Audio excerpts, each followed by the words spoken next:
I'd like to begin by acknowledging the Gadigal people of the Aurora Nation, who are the traditional custodians of the land I'm speaking from today, and I'd like to pay my respects to all elders past and present. Today I'm going to introduce you to colour sources in our library. You'll discover a wide variety of historic colour sources that can seem hidden in a sea of black and white. You'll see archival, print, textile, wallpaper and paint chart sources among a variety of research tools. I'll talk about how these tools can be used to bring colour to our history. So what is the Caroline Simpson Library? It's a specialised library dedicated to the history of the home in New South Wales. Its collection supports and helps contextualise the museums of history's house museums and historic sites, as well as assisting library visitors to explore the history of domestic spaces, their contents and lived experience. Our collection consists of print, photographic, picture and archival material. It also holds an extensive object collection that includes textiles, wallpapers, floor coverings, door and window furniture, garden ornament and soft furnishings. You will find us located at the Mint, 10 Macquarie Street, Sydney, and our opening hours are 10 to 4 Tuesday to Friday. You can contact us via the email or phone number on the screen up at the moment, and you can make a booking with us. If you're passing, you can just drop in too and say hello. And we really love having visitors. I encourage you to visit the library page on the MHNSW website and to explore our catalogue, digitised publications, finding aids and other resources to really help you get a sense of the types of things that we have and what you might like to come and see.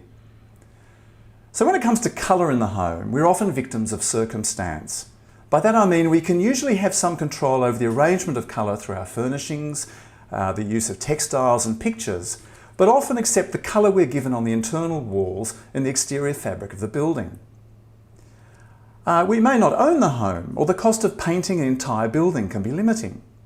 The apparent freedom to decorate portrayed in this British Paints catalogue from the 1950s is not always a reality in our own times. 15 years ago, I bought what must be one of the tiniest terraces in Australia.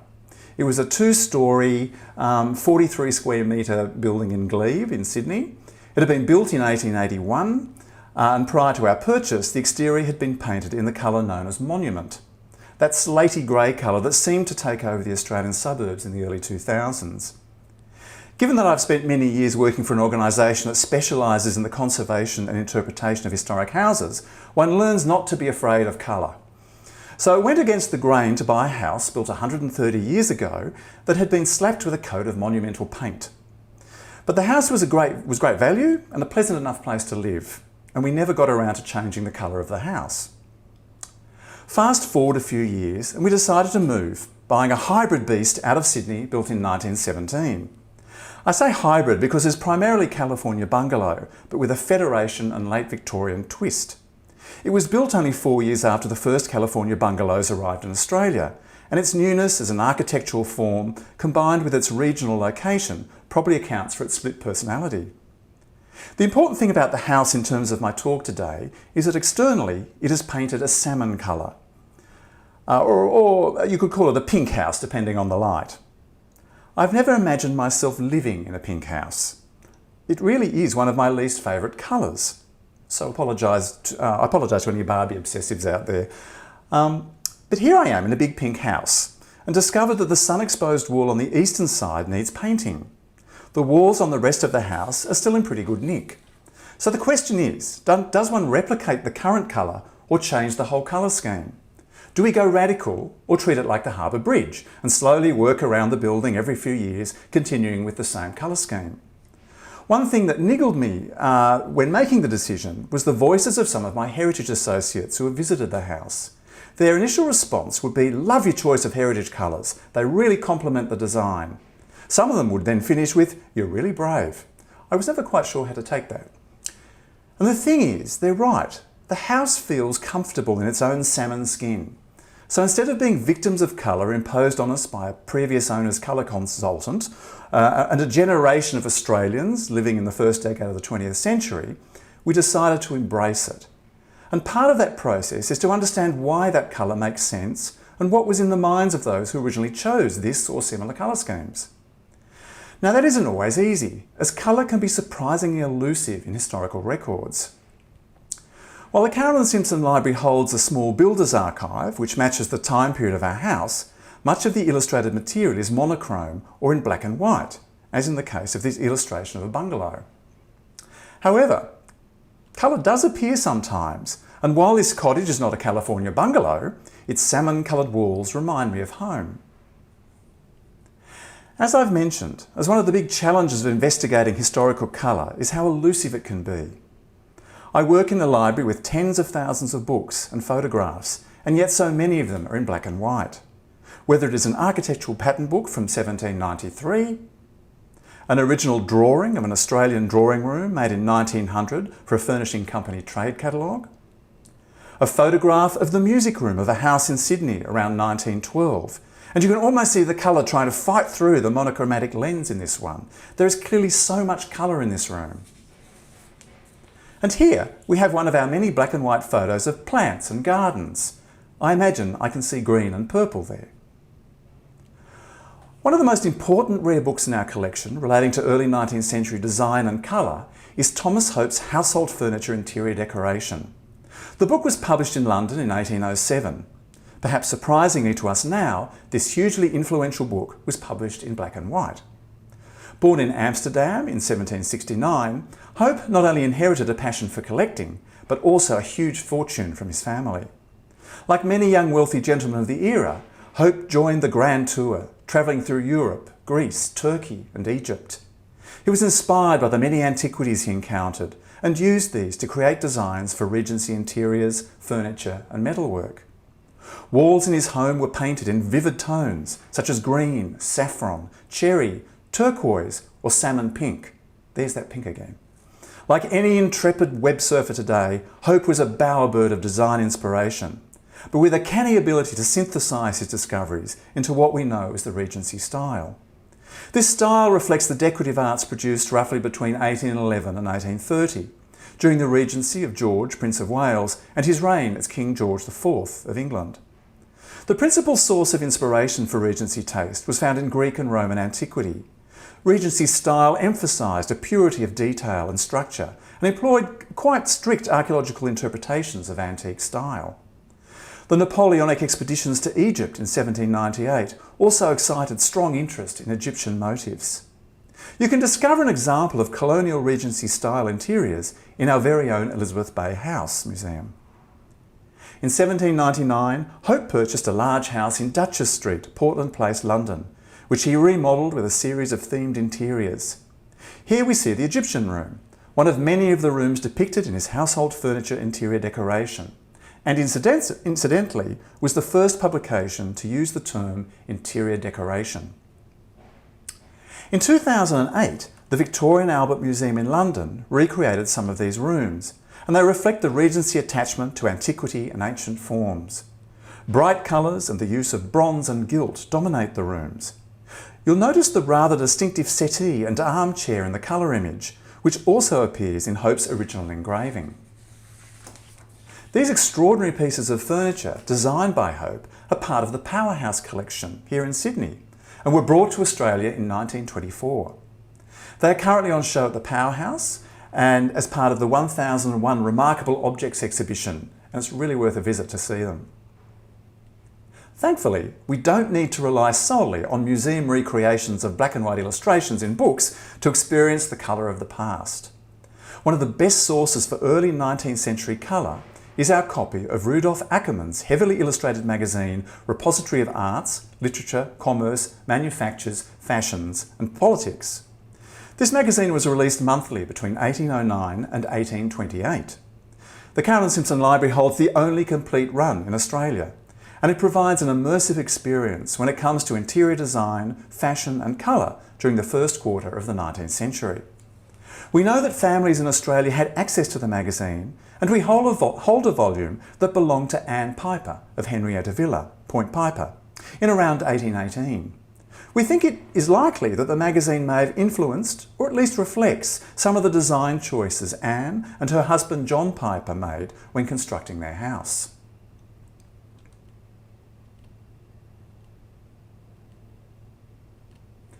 So there's a lot of colour, and what we now consider a lifetime lifestyle magazine, the Repository magazine provides many brightly coloured images of furniture, soft furnishings and interiors. Images from the book were used by curator Dr. James Broadbent in his interpretation of rooms at Old Government House in Parramatta, such as the drapery illustrated here in the drawing room. One of the great bonuses of Ackermann's repository are the textile samples glued into the earliest volumes of the magazine. Here we can experience the unfaded colours of the age of Jane Austen in furnishing and clothing textiles. A contributor of furniture designs in some issues of Ackermann's repository were furniture maker and designer George Smith, who is principally known for his influential furniture books dating from 1808. Here's an example, and again with this great colour frontispiece. While we hold a number of these publications as a CSL, it is only his Cabinet Maker's Upholsterer's Guide, published in 1826, that offers a full blaze of hand-painted colour. Smith was the first in his publications to popularise the Greek Revival idiom pioneered by Thomas Hope. His books have been described as important in being the first collection of designs for ordinary furniture in a fully developed Regency style. And here's a bit more of this, more pink. I hadn't noticed that. Included in Cabinet Maker and Upholsterer's Guide is this hand-painted colour chart and the earliest in our collection. It appears to have been influenced by Charles Hayter's new practical treatise on 3 primitive colours, which you can see on the right there. And it was published in the same year, in which he describes how all colours could be obtained from just yellow, blue and red. And our collection holds a series of these sort of colour charts that talk about colour theory and how colour works in interiors and in a particular period of time. But I'd like to leave Britain, the place that continued to have a huge influence on interior design and the use of colour in Australia for decades, and let's explore colour sources in Sydney. A terrific source is this series of watercolours of a Sydney house painted by Samuel Thomas Gill in 1857. While the watercolours are part of a private collection, our organisation exhibited the watercolours at Elizabeth Bay House and produced an accompanying publication. All the images are available in our library catalogue. It appears that the watercolours were commissioned by a French wool merchant, Monsieur Henri Neuflard, of his residence and office in Bligh Street, Sydney. Neuflard returned to France after a 10 years residence here, and the drawings had remained in the possession of his family until they were put up for auction in Sydney in 1983. The building dates to the 1820s, and Gill captures the mood of its exteriors and interiors with both an eye for detail and a light sense of humour. The drawing room is surprisingly Spartan, with bare floorboards, minimal decoration around the windows, and unusual in that a dining table sits in the middle of the room. The oriental lacquered cabinets, probably produced in China for the European market, were popular in Europe until the rage of Japanese style took over in the 1860s. We'll come back to the wallpaper in a minute. Neuflard's bedroom is similarly Spartan, but there are delightful details and a naturalness in the room's depiction, such as dirty washing lying around the room, a towel thrown on a washstand, a globe of the world sitting on the chest of drawers, and a trombone leaning up in the corner of the room. It is clearly not a room that has been styled for a contemporary lifestyle magazine. It feels really natural. Now I'd like to return to the drawing room, which has a distinctive wallpaper.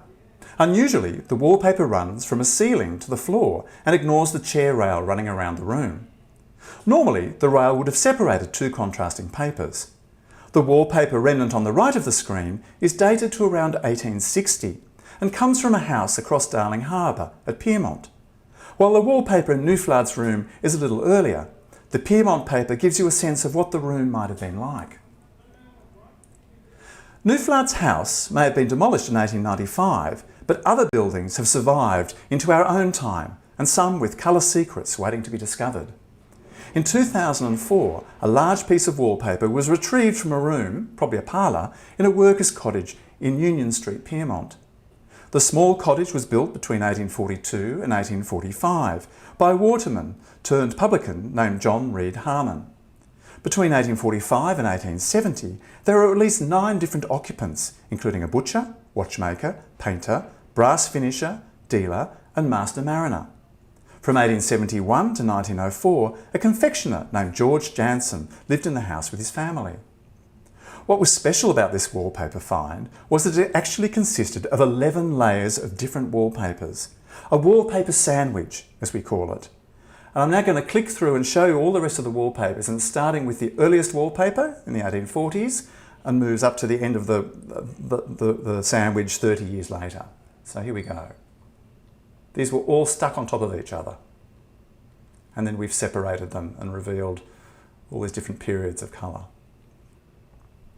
So the layers date between the early 1840s and the mid-1870s and reveal a regularity of decorating that is quite surprising. Every 3 years or so, a new design was glued over the previous one. This stratigraphic style guide over a period of 30 years reveals that the papers were very cheap, mostly being machine-made pulps. This was the cheapest paper available, with patterns printed directly onto the surface of the wallpaper, without any preparatory ground colour being applied, so that the natural colour of the paper became part of the design. When viewing the collection as a whole, the wave of blue featured in the majority of wallpapers is striking and reflects this popularity in the 1840s and 50s. The outlier is the green wallpaper at the bottom of the sandwich, dating to the 1840s. The green colour in this wallpaper was produced using arsenic and is the most notorious of many potentially poisonous substances that were used to produce wallpapers in the 19th century. Arsenic green, copper arsenite could be found in fabrics, paint and wallpaper from this period, and we hold a number of books covering what is both a fascinating and tragic story about the desire to create bold colour. The Caroline Simpson Library holds the largest collection of wallpapers in Australia, with over 10,000 patterns in rolls, sheets, remnants and sample books dating mainly from the 19th and 20th centuries. Some of our wallpapers are available through the museum's collections database and our library catalogue. You'll find a number of stories on our webpage about the wallpaper collection, written by our wallpaper expert Michael Leck, and I encourage you to take a look. Well, we now have a sense of wallpaper colours that may have been in a home like Neuflard's in the 1850, but what about the textiles on the furniture or hangings across the windows? One source we have is the 6-volume set of the Journal of Design and Manufactures.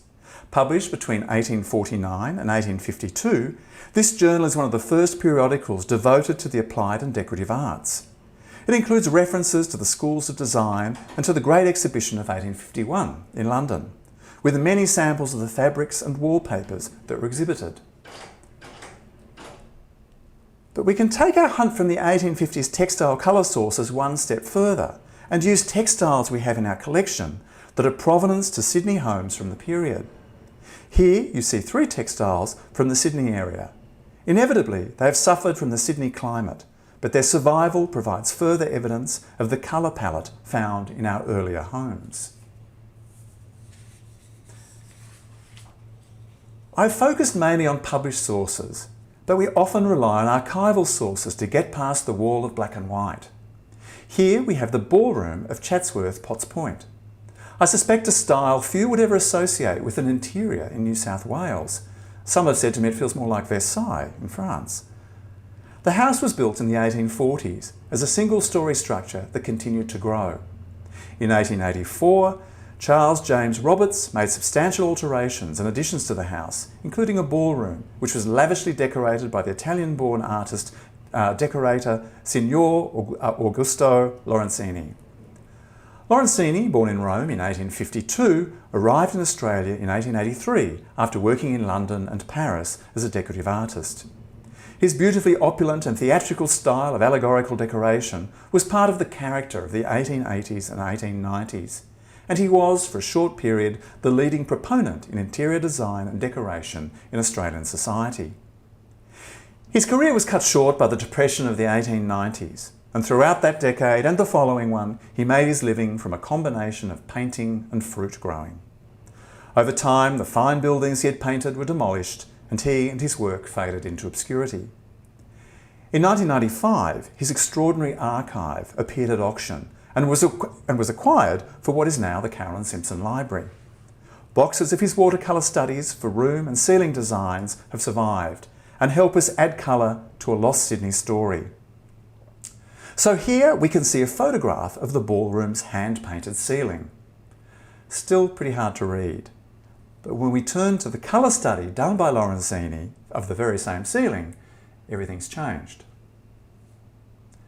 Now, if we look in the other direction, you'll notice a huge expanse of parquet floor, often ornate patterns created using different coloured timbers.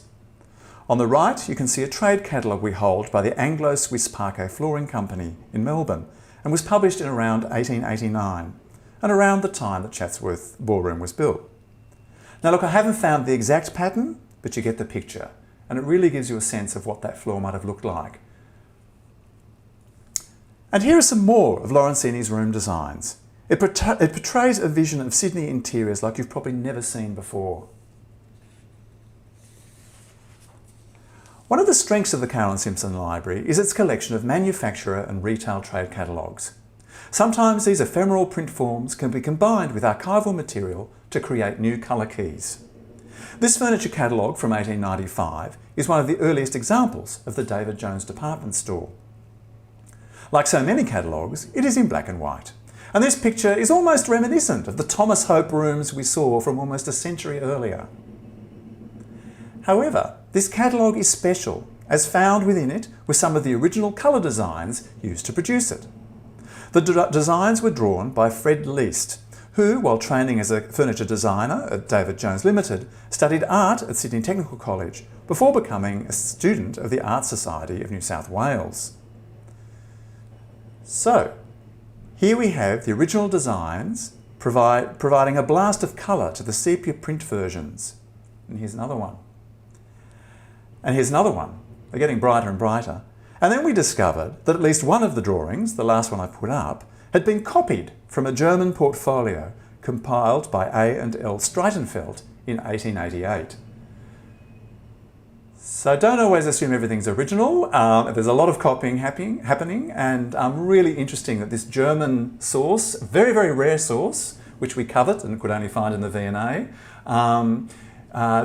tells us where Least was getting some of his designs from, and then he's popping them into a Sydney trade catalogue. And the bed drapery in the same catalogue literally pops when we add Least's colour. As we enter the 20th century, we start to see more colour appear in publications about the home.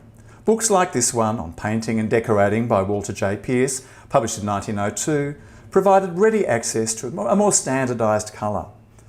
This is something Thomas Hope could never have imagined.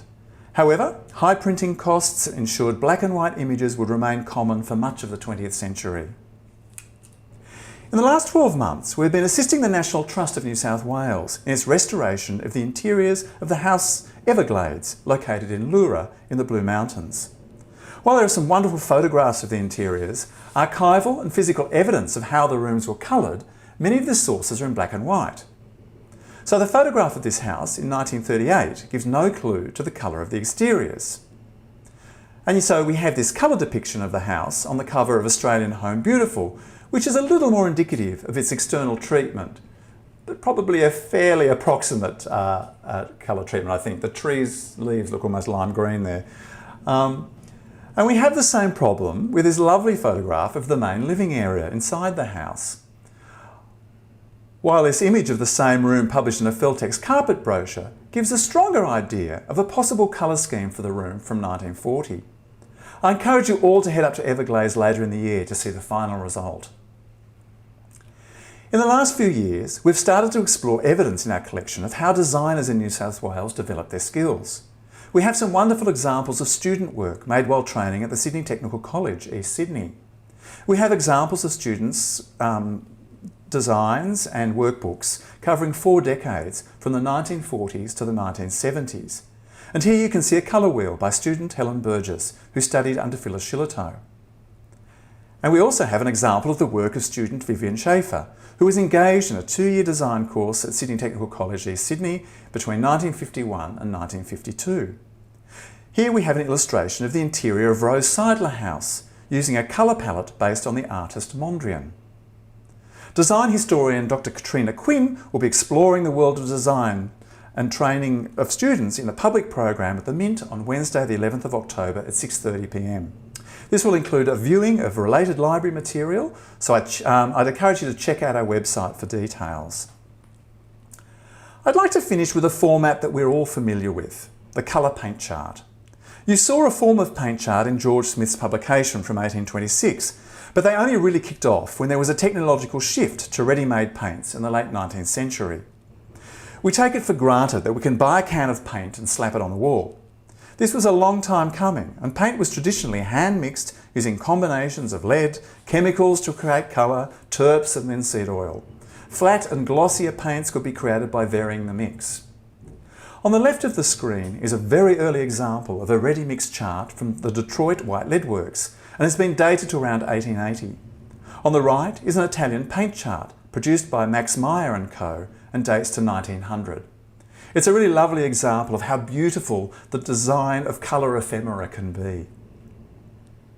Here are a couple of Australian examples from the 1920s and 40s.